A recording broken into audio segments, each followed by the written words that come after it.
Hi friends, welcome to Badri mom's lifestyle. నా స్టైల్లో vegetable fried rice ఎలా చేయాలి అన్నది చూపిస్తానండి. ముందైతే క్యాబేజీ, క్యారెట్, పచ్చిమిర్చి, కొత్తిమీర, ఆనియన్, వెల్లుల్లిపాయలు తీసుకొని సన్నగా కట్ చేసుకొని పక్కన పెట్టుకోవాలి. తర్వాత స్టవ్ ఆన్ చేసి ప్యాన్ పెట్టుకొని ఆయిల్ అయితే పోసుకోవాలి. ఈలోపు రైస్ని అయితే ఈ విధంగా వండేసుకొని పక్కన పెట్టుకోవాలి.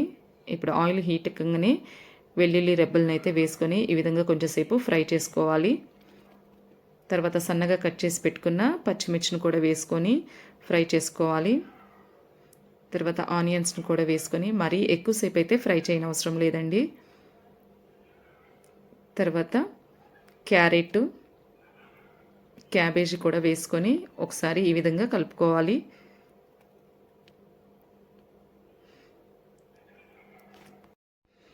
ఇవి కొంచెం ఫ్రై అయిన తర్వాత ఉడకపెట్టుకున్న రైస్ని అయితే దీంట్లో వేసుకోవాలి. మరి ఎక్కువసేపు అయితే ఫ్రై అవ్వనవసరం లేదండి. సో ఇప్పుడు ఈ రైస్ దీంట్లో వేసేసుకోవాలి.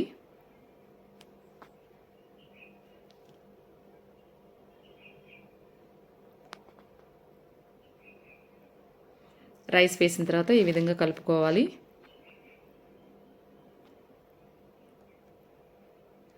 ఇప్పుడు దీంట్లోకి మిరియాల పౌడర్, సాల్ట్ వేసుకోవాలి. ఇప్పుడు దీంట్లోకి కారం, ఒక 2 స్పూన్స్ సోయా సాస్ కూడా వేసుకోవాలి. కారం ఎక్కువ వేసుకోకూడదండి, ఎందుకంటే ఆల్రెడీ మిరియాల పొడి వేసాం కాబట్టి కారం మాత్రం కొంచెం తక్కువ వేసుకోవాలి. ఇవన్నీ వేసిన తర్వాత రైస్ని బాగా కలుపుకోవాలి.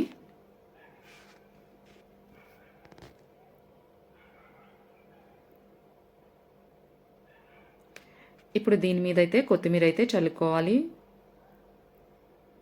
కొత్తిమీర వేసిన తర్వాత కూడా ఒకసారి ఈ విధంగా కలుపుకోవాలి.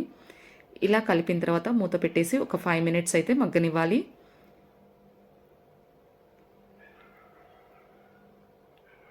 ఫైవ్ మినిట్స్ తర్వాత స్టవ్ ఆఫ్ చేసి మూత ఓపెన్ చేసుకొని సర్వింగ్ బౌల్లోకి తీసుకోవటమేనండి. అంతే, చాలా టేస్టీగా వెజిటబుల్ ఫ్రైడ్ రైస్ అయితే రెడీ అయిపోయిందండి.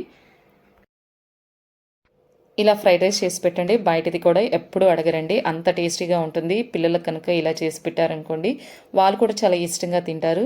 ఇలా చేసి పెడితే మా పిల్లలు అయితే చాలా ఇష్టంగా తింటారండి. ఈ రెసిపీ మీ అందరికీ నచ్చిందని నేను అనుకుంటున్నాను ఫ్రెండ్స్. మీకు కనుక మా వీడియోస్ నచ్చితే లైక్ చేయండి, షేర్ చేయండి, కమెంట్ చేయండి. కొత్తగా మా ఛానల్ ఎవరైనా చూస్తున్నట్లయితే సబ్స్క్రైబ్ చేసుకోండి ఫ్రెండ్స్.